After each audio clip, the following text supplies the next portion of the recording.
so much for listening to Relatively Sane. I am so excited to be putting out another episode. It's been a while.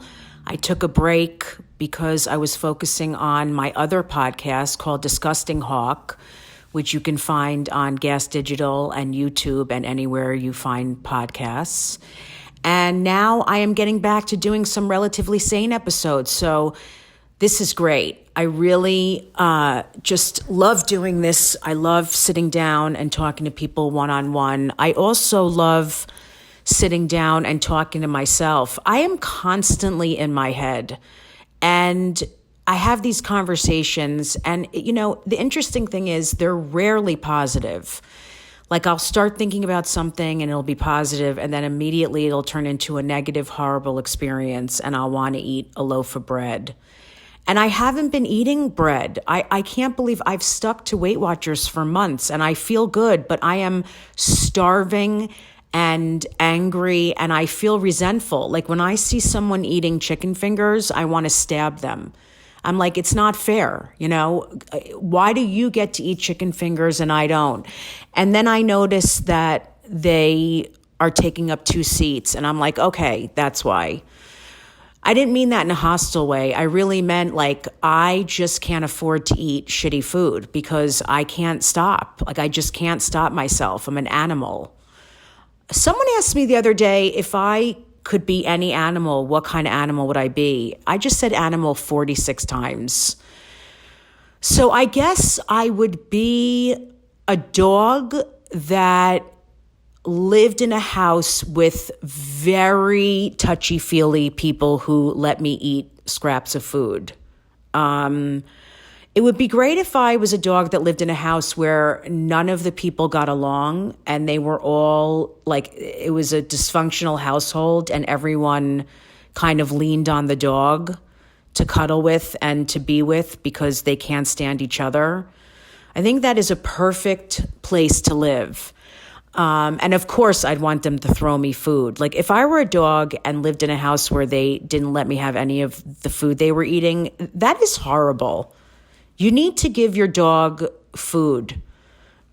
I mean, I guess if you do too much, it'll cause them to have diarrhea, but I don't know. Speaking of diarrhea, when I give my babies food, I don't know what happens in their bodies, what chemical interacts with the food before it comes out of their ass, but some kind of evil happens inside of them because the end product is nowhere near what originally goes in. For example, if I give them mashed potatoes, it's usually basically poison that comes out of them. I don't know.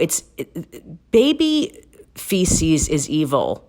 That's going to be the name of my new DVD, Baby Feces is Evil. I don't know. I'm just rambling like usual, but I'm just so grateful to have this podcast, to be putting out a new one. You guys are awesome. Follow me on Instagram, Jessie Curson, Twitter, Jessica Curson. My website, jessicacurson.com, has all my upcoming dates, which are 2 of them, but there's links to my podcasts on there. And also join my Patreon. I put out original content on Patreon every week, and it's $5 or $8. If you want to, if you want to pay $221 a month, that's fine. If you're rich and you have nowhere else to spend your money, give it to me on Patreon. I love it. I wish you all the best. Be safe. You're wonderful. Be silly. I love you. Have a great day.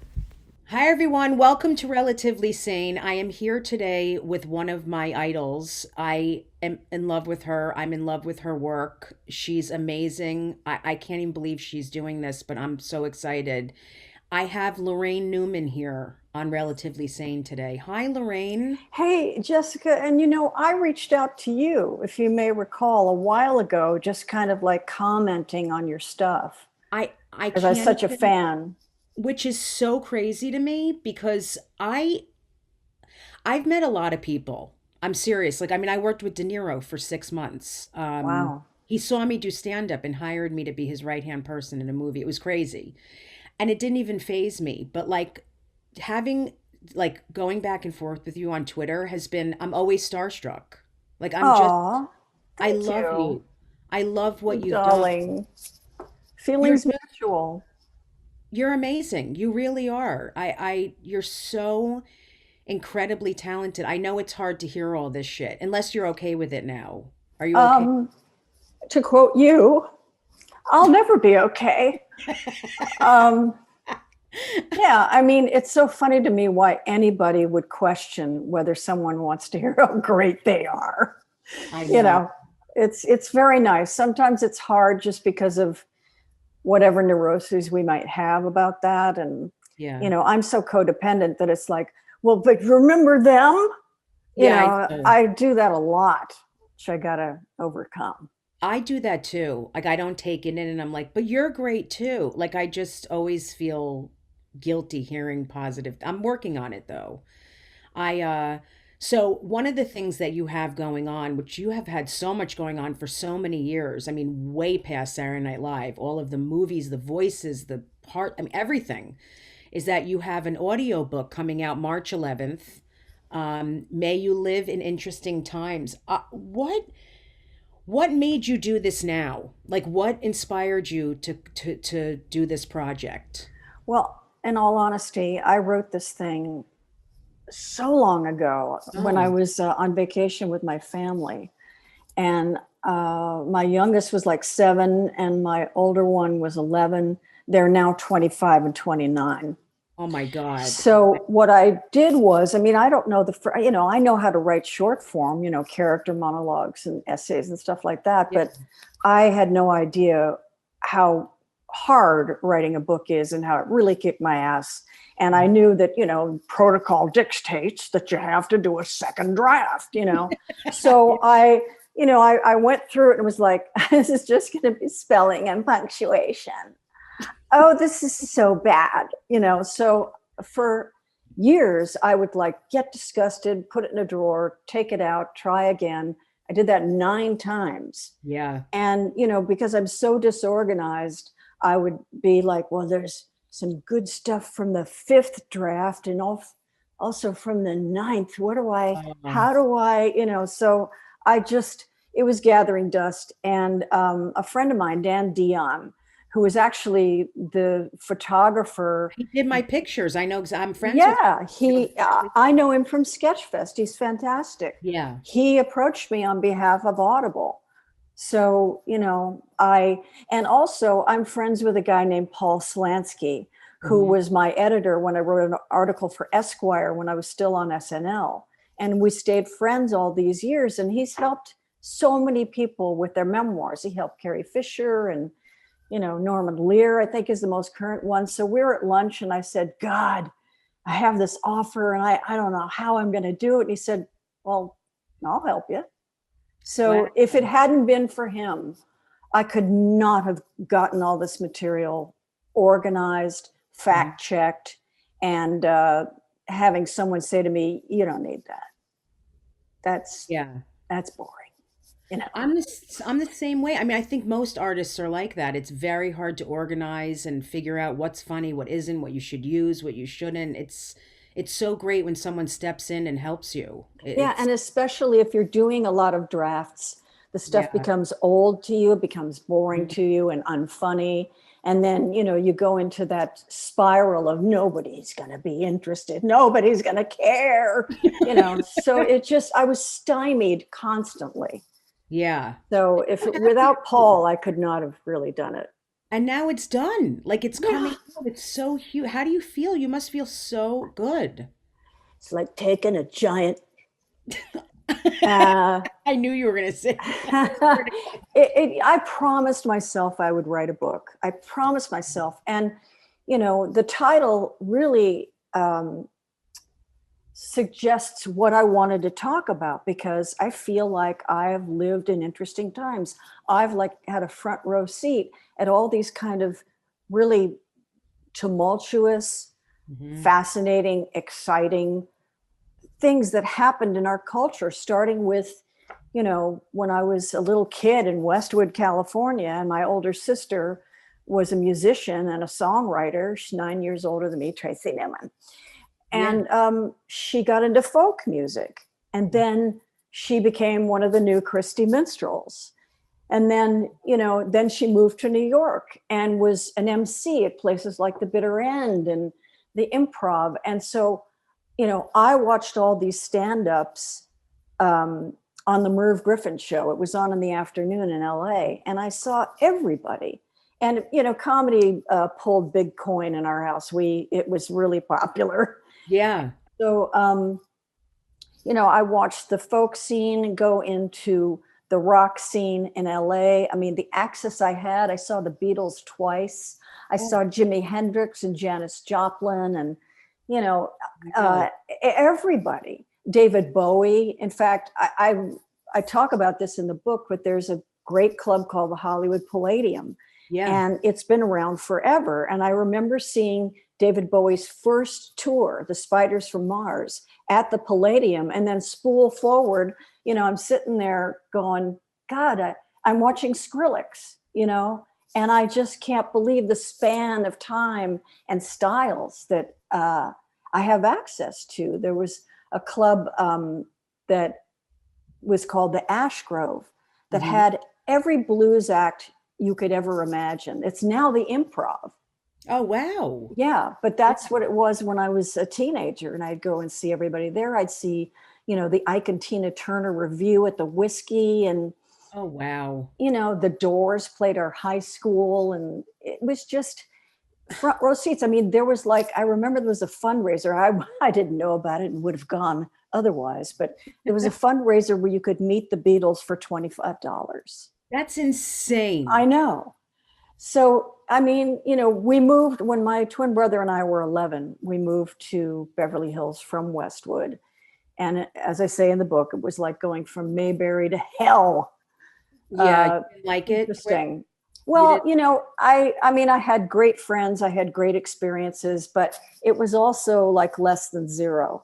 There was a lot of decadence, and these kids had access to so much stuff that they were way too young to have access to. But, so I was around for that. And then I was around for the beginning of the comedy boom in LA, the opening of the Comedy Store, which was the first club of its kind that showed exclusively stand-up. I mean, if you read Cliff Nesteroff's book, he says there's a distinction because the Improv had music. Right. So the Comedy Store was the only club that had just stand-up. And I saw Freddie Prinze and Richard Pryor and, oh my God, Jay Leno, and just so many people. Who were some of your favorite comics back then when you were young? And I was first influenced on TV by Eve Arden. You're probably too young to know who she is, but she had but I don't know a lot of her work. Yeah. Her style was so good. And she had a series called Our Miss Brooks, and she was a teacher, and she was and there was a lot of long suffering glances to the camera because everybody around her was so either irritating or underhanded or just plain dumb. And then Madeline Kahn. Oh my God. And Richard Pryor. Yeah. Yeah. Those were the people. That you were a fan of Richard Pryor. I mean, he was unbelievable. He was amazing. Yeah, I mean, I read that you started out at a young age, at 15, you were doing improv, right? You were taking improv classes? Yes. Well, I was studying mime. I saw that. You went to Paris. I mean, but that was afterwards. I was studying mime. I saw Marcel Marceau at Royce Hall at UCLA. And I went backstage because it blew my mind. I'd never seen comedy without words. Right. I didn't know anything about that form. So I went backstage and I asked him who I could study with in LA. And he recommended a teacher who was this guy, Richmond Shepard. And he also taught improv, which I didn't know I was going to get, but it was great. And then he formed a company that performed around town. And I was everybody was adults but me. I was 16 and I was so excited to be included in this group. But so I was doing improv at the age of 16. And then when I graduated high school with really shitty grades, I just couldn't face the idea of college. So I auditioned for RADA and Bristol Old Vic and London Academy and made it past the first audition and then was rejected by all of them when I went to England to do the final one. So Mhm. then I went to Paris and asked Marceau if I could study there. And he said, but of course. I think that's incredible that you went there and studied with him. I'm sure that's probably one of the biggest impacts on your career and your art, right? Well, Studying. yeah, I mean, I think that my style is a lot more cerebral than it is physical comedy. I had to learn how to do physical comedy, Mhm. but I always, I mean, to this day, if I do, space work in an improv, if I've taken a hold of something, I don't let it go until I put it down, and it's completely unconscious, but it's in there. Yeah. What made But you get into the Groundlings? well, I was at Cal Arts for about 3 months Uh-huh. because a friend of mine wanted me to be his audition partner, and they accepted me. Wow. So, but I didn't like the theater department. I didn't feel quite like this was what I could do. I didn't want to be an actor because I didn't like revealing myself, Yeah, of you course. know, which is pretty important to be able to do or want to do when you're an actor. Right. So, Yeah. but I did one improv show there, and I met this kid that was in the theater department, Paul Rubens, whose hair was this long when I met him. And my sister was in, it's always my sister. She's always at the beginning of something that's going to be Yeah. fabulous. And she was in this improv workshop run by this guy named Gary Austin. She said, why don't you come and check this out? So I joined it, and we formed the Groundlings from that company. That's unbelievable. I mean, I feel like everything you're saying is making me think this is all meant to be. Like even going to England, not getting into those programs, but then going to France and studying, like it's all feels like it's meant to be. It's just Well, I high think if power. you have a passion and you're led by your fascination in things, and just that, because I never thought I'd be a performer. I just knew I liked doing the work. And, Yeah. my mother said to her 4 kids, I don't care what you kids do as long as you don't go into show business. Oh, that's right. Yeah. Of So course. my twin brother is a musician. My sister's an Emmy Award winning comedy writer, and my older brother, at least he sells ATM machines. Thank God, you know. That's one normal thing. Yeah, exactly. How was it So, growing up with four siblings? Like, do you feel like you had a happy home life? Like, do you talk about that in the book actually? well, Your Jessica, I am. Please break down crying because it's amazing. You do so much. Oh God, wouldn't that be fun? Um, I'm in therapy, Hmm. big time, Yeah. and I learned a lot of things about why I am the way I am. And even though there was a lot of laughter in our house, my parents, my dad was a typical 1950s dad. He worked all day, Yeah. and my mother had her first 2 kids, my brother and sister, my half brother and sister. She had 2 kids by the time she was 19. My gosh. And then Really? she married my dad and was 30 when she had me and my brother. Oh, that's interesting. And I think she was just done with kids. She Yeah. was just not interested. Yeah. And, for better or worse, you can well imagine, I'm sure what that kind of neglect Hmm. can do to a kid's self esteem. Yeah, I had a lot of that. I mean, my mom was a therapist. She was very involved with EST, which I know you know about, with Werner Erhard and EST. My mom was a seminar leader. Oh my God. Yeah, and she worked for EST, and she was, out helping people every night, and we were kind of just home alone.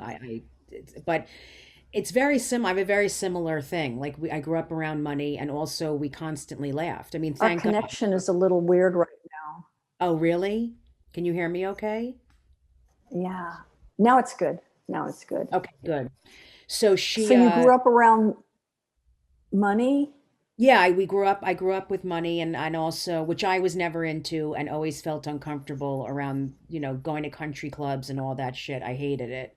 I would always, when we'd have like, a Seder and have someone working in the kitchen, I would be like feeding her matzo ball soup. Like she's not even Oh, Jewish and getting paid, but I felt so bad that someone was waiting on us. But um and also just the humor. I mean, we laughed a lot, and I think that helped us not kill each other yeah. after. Yeah. I mean, it was, our house was not volatile. It was more silent and Hmm. everybody was kind of isolated. I Yeah. mean, that's probably why I learned to create, is because I entertained myself. Even though I had friends in school, I really liked being by myself and creating things, and Yeah. also just, listening to comedy albums and listening to storytelling. And that's probably where I learned dialects. But also Westwood is where UCLA is, and it's a college town. So there are people from all over the world. And, in the village, there was an Orange Julius stand run by this sweet old Scottish couple. And I was just fascinated by the way they spoke. And there was a family that moved in up the block. The dad was a Baptist minister from West Virginia. So I would hear that dialect. And then my best friend, Julianne's mother, was one of those women who said the H in words like white and what? Where are you going? You know, so fascinated by that. So um, So I was on my own mhm. seeking that kind of stuff out and really fascinated by it. Yeah, I was always fascinated. I was a mimic. I always mimicked everybody and made people laugh. I mean, that's always what I did. Is So that character someone you know? That all people, the old Jewish woman is my grandmother. That's my grandmother. She talked like this. oh God, the face. Yeah, that's, I mean, literally, she was just like, Oh, what do you, and it was always hostile. Like, what's with your makeup? You look horrible. Like, she oh was just no. this, a beautiful, amazing woman, but the typical Jersey in the summer, Florida in the winter, the whole thing. But I just mimicked people, and I was very good at it. But so after Groundlings, did you? I think I read that Lauren met you somewhere, or he saw you perform or something, and He then. saw me at the Groundlings. He was producing a Lily Tomlin special. Mhm. And so he and Lily came to see the Groundlings. And I didn't know they were there. Ah, that's Yeah. And probably they better. hired me for her show. And then he came back a while later, and we stayed friends after that. And he came to see me again. Again, I did not know he was there. And I was doing new characters and new material. And he asked me to meet him at the Chateau Marmont to talk about a show. Oh my God. What did you think when those life-changing, it's really incredible. Like, what went through your mind? Were you freaking out? Well, first of all, even though I wasn't like a working actor, the people in the Groundlings were all working actors. Mhm. And they were kind of jaded in the sense that if someone's pitching you a show that's a guarantee of 13 weeks, that's probably going to be it, you Yeah. know. And Lauren told me it's 13 weeks with a 5-year option. And I'm thinking, like, that'll ever happen. And Unreal. I know. And then he said it's going to be in New York. And that scared the shit out of me. Yeah. But I thought, what the hell? It'll be sketch work. How fun is that? Yeah. So off I went. So it was like you must have been very nervous. How old were you then when you moved to? 23. Wow. What Yeah. amazing life. That's why I can't wait to hear your book because you have had so many experiences. Jessica, I've lived a long time, a very long time. I was watching LA Confidential the other day and I realized I was alive then. It's so long ago. It's But so long ago, but I mean, look at all the things you've done. And it's so even the all the bands that you saw and the singers, I mean, that to me is insane that you just it's yeah. unreal. It's Well, such I a, still get to do fun stuff. There's yeah, an alternative comedy festival in San Francisco called Sketch Fest. I've done it. Yeah, I love I Sketchfest. mean, I'm on the board and I've been going there every year since 2010. Oh, And it's just, I love it because I'm so inspired by the new forms of comedy. It's just, yeah. again, I'm always motivated by my love and passion for whatever it is I'm interested in. Yeah. And in LA we have these great clubs like Meltdown and the Fake Gallery and all these wonderful alt clubs. When I would just go there and see, Maria Bamford and Oh, Patton Oswalt and Eddie Pepitone and oh my God, Eddie kills me. yeah, He kills me. I He, love him so much. I And love, Kamal Nanjiani and yeah. all these people. Yeah, I love that you like watch comedy and know who's doing it and what they're doing. I mean, they're you named Maria is so funny. Oh my Her God. special with her doing her stand up in front of her parents in the I living. know I laughed so hard. I nobody has a mind like I hers. know. Yeah. Nobody could think up the things that she does. No, she's It's, brilliant. yeah.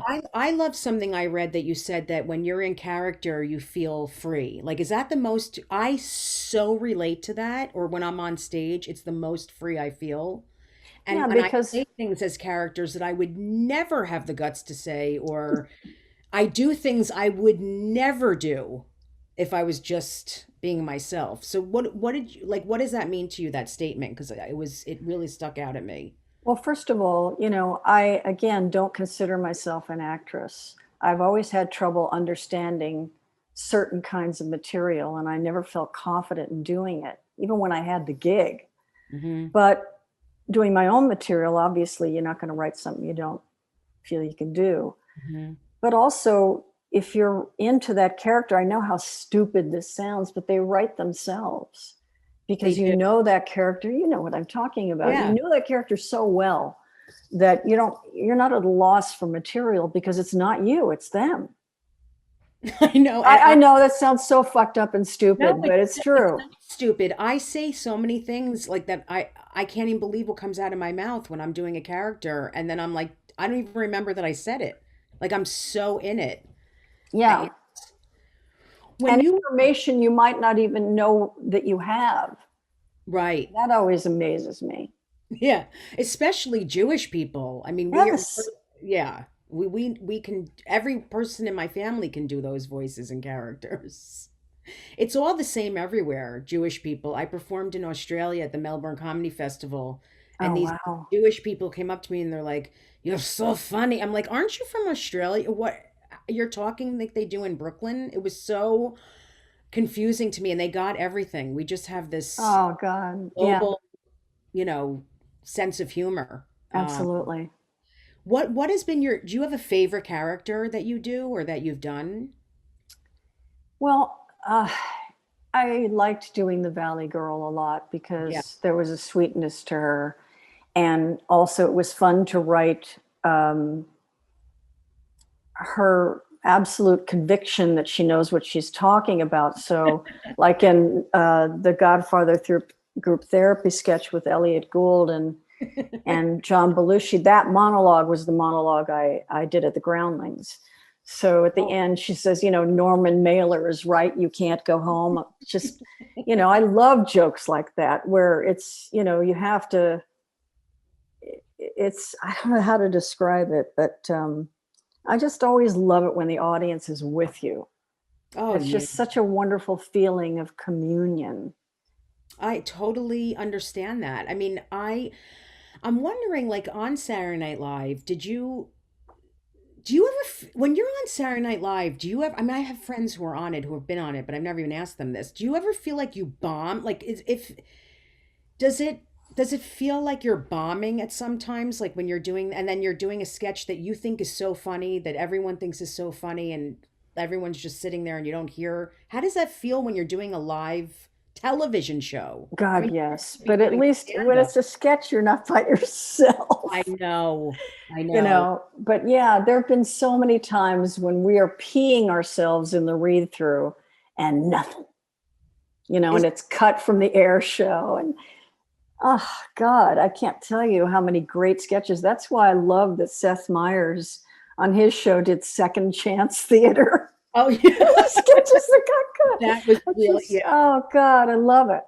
Yeah, that is so funny because I know, I mean, it seems to me that being on that show is incredible in a million ways and also brutal. Brutal. I Yeah. mean, did it get harder over time or easier? Like was I never really figured out what I was supposed to be doing. First of all, Lauren was the only person that knew my work. So he asked me to put on a little show for the writers.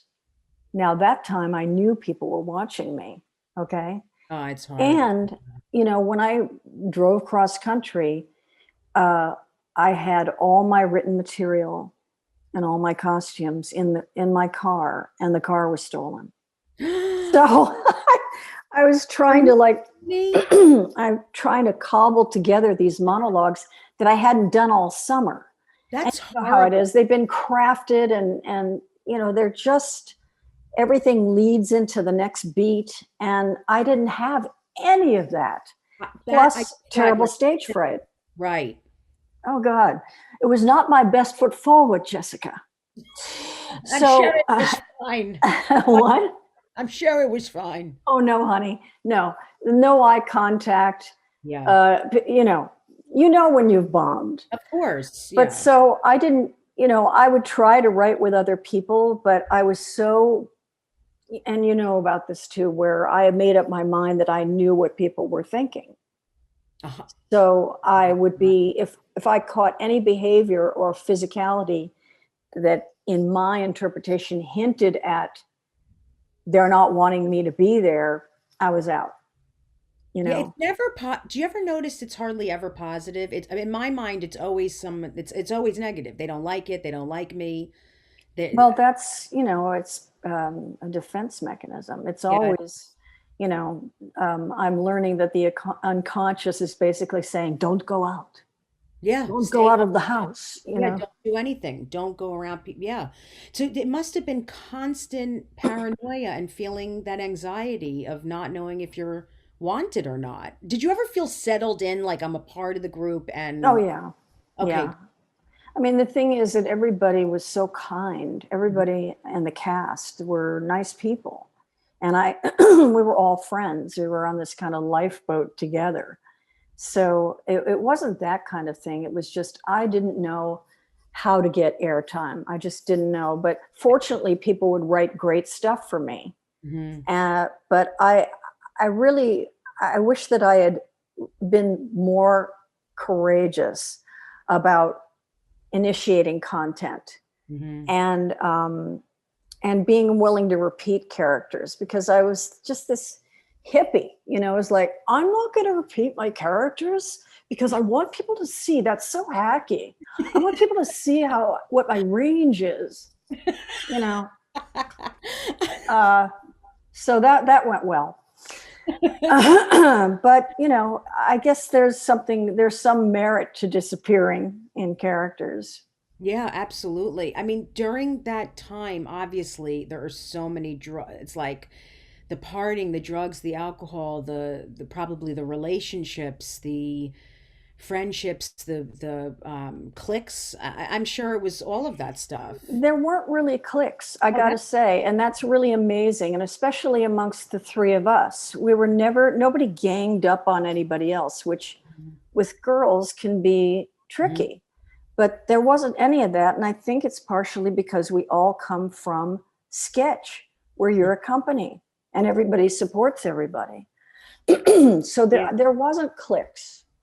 There just yeah. weren't. Did you find that you like with your drug use, did it like really skyrocket during the Saturday Night Live? Or did you start feeling like you had issues with drugs and alcohol before you even Oh, on the show? I knew it from the age of 13. I Me started using too. drugs. Yeah. Oh my God, Yeah. Drug sisters. addict. Oh my God. Yeah, I mean, I never drank in my life. I didn't Yeah, like the taste of alcohol, and I me didn't like too. what it did to me. I didn't like the feeling at all. So it was just, I was a specialist, just Me drugs. too. I totally relate to that. I hate alcohol. Alcohol did nothing. I hated the feeling. I hated the taste. But I'm like a garbage can. I love drug. I mean, any kind of drug was like, Yeah, I know that expression. Yeah. yeah. Oh God. Well, yeah, I came there with a coke habit, and Yes. now there was more access, and I had money. Oh boy. So that is why. But I performed high once, which, when you think there's 105 shows, as bad of an Yeah. addict as I was, I never performed high except this one time, and I was on heroin. And my mother called and she said, "You look so mature." What did she mean by mature? I think that there was maybe a centeredness and a serenity to me that she Right. hadn't, and she never called me to tell me I did a good job. Never, Never? never. No, my Wow. my parents did not call me after the show After ever. they saw you on Saturday Night Live, they wouldn't call you. No, they didn't. Yeah, I mean, I did my 1 hour Comedy Central special 2 years ago. My father came. I did an hour and 20 minutes. I have never had such a good set. It was, I believe me, I'm hard on myself. And he said to one of my friends, she did okay, but she lost steam in the middle. Like it was always something Oh negative. my God.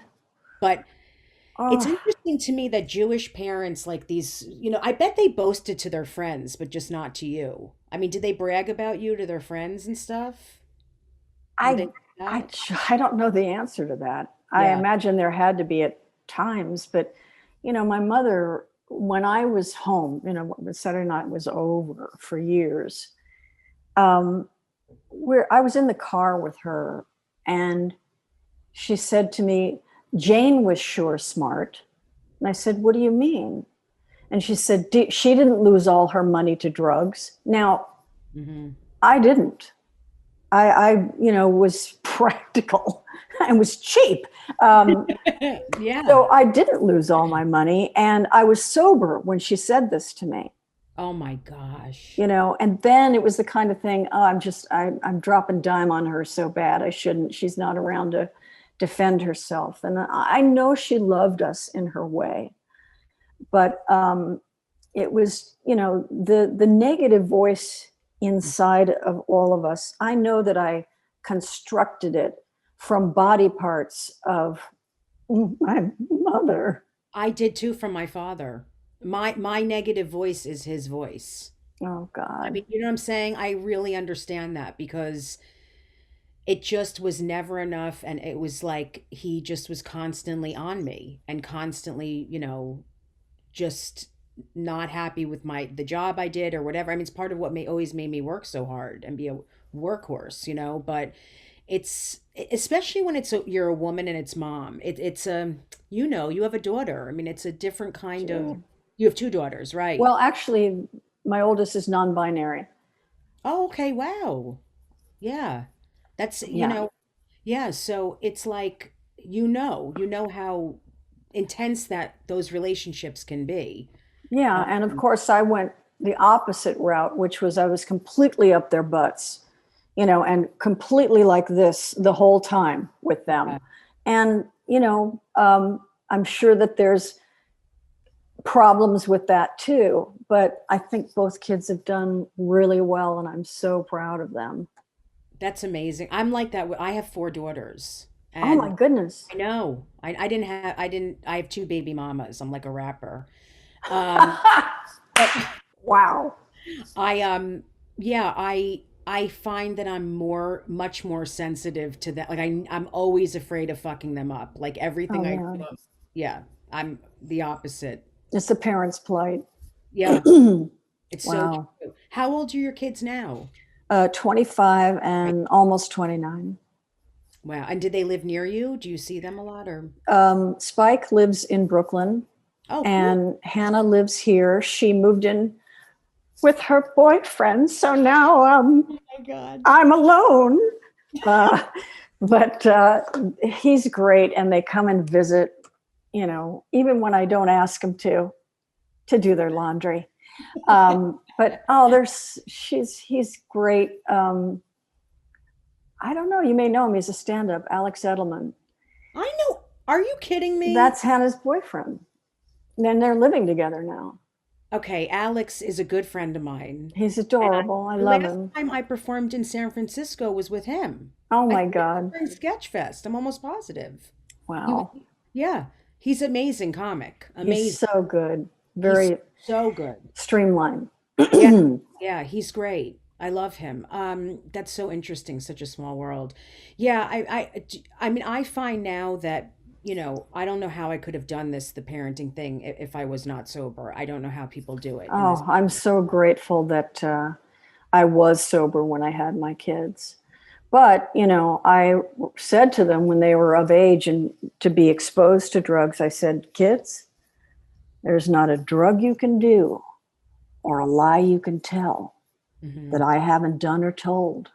So if you're getting high, I'm going to know it. And we have zero tolerance in this house because your brain doesn't stop growing till you're 23. Hmm. So that's it. And we drug tested them.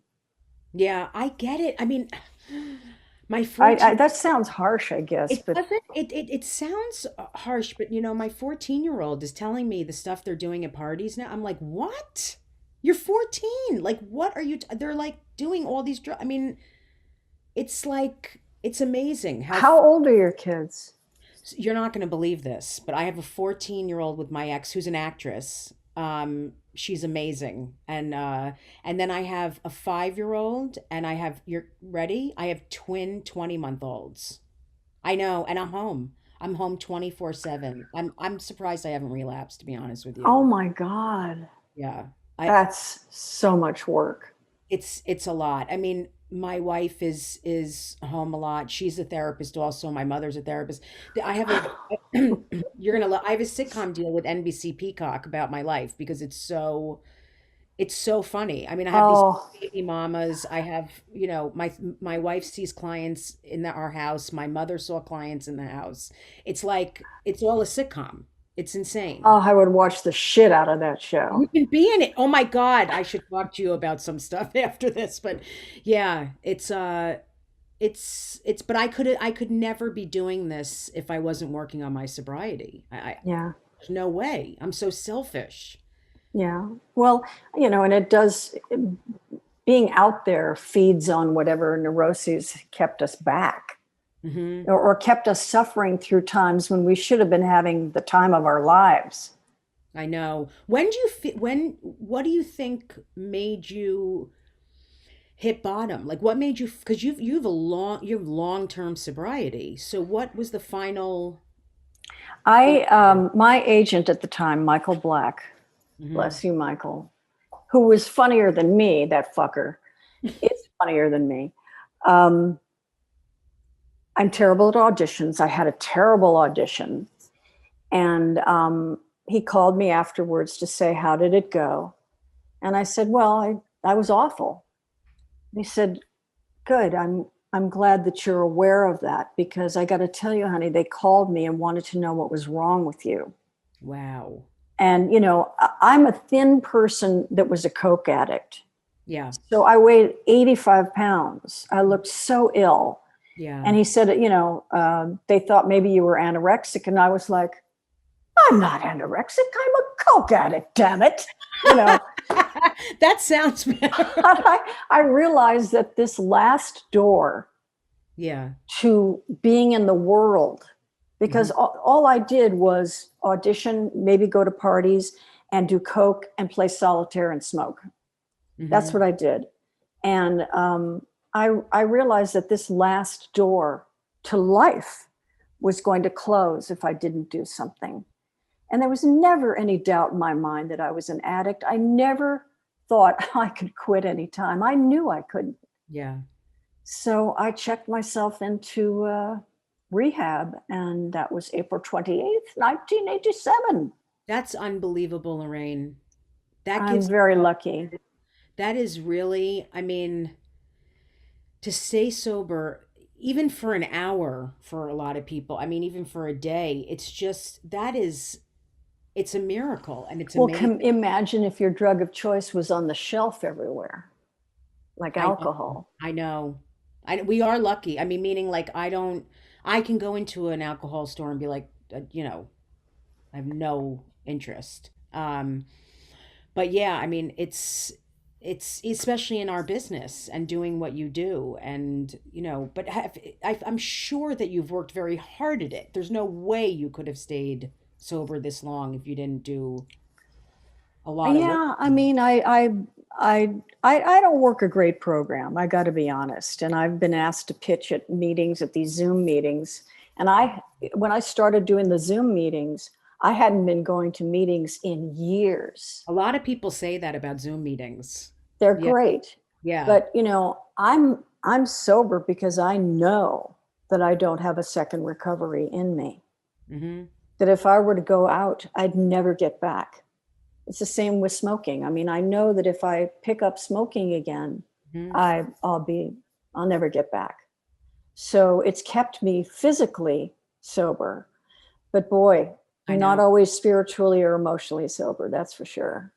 Yeah, that's the tricky part. A lot of times not using becomes the easier part, and it's the mind, the way that we think. And I also used the garbage can reference before, that I'm a garbage head. I love drugs, and but also I love this quote about sobriety. It's like there's always four garbage cans and three lids. Like there's always one addiction that's brewing, or one Oh, issue. wow. I've Yeah, never heard that. yeah, I love that because it's really true for me. It's like if I'm eating well and I'm not using drugs, I'm not drinking, I'm not smoking, I'm like I want to start gambling. Like I'm always there's something that I want to do to act out. Yeah, for me, it's food now. And Yeah, it's just so hard food because, is a huge one. It's been my struggle my whole life. yeah, it's, and I don't want to stop. That's the problem. Even though I'm incredibly vain, I'm so embarrassed about the way I look now. I don't want to stop. See, do you see I'm looking at you and I'm like you look amazing, but I know it's the way you I can't hear you. I have a really small head, Jessica.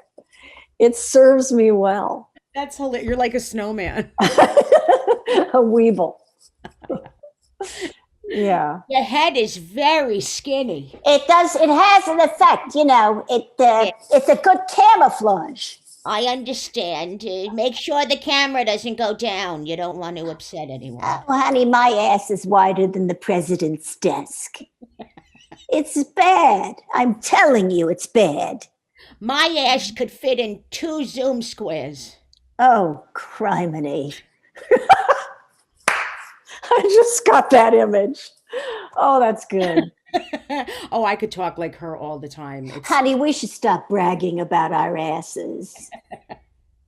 Who cares what my ass looks like? I have a lot of stock market investments.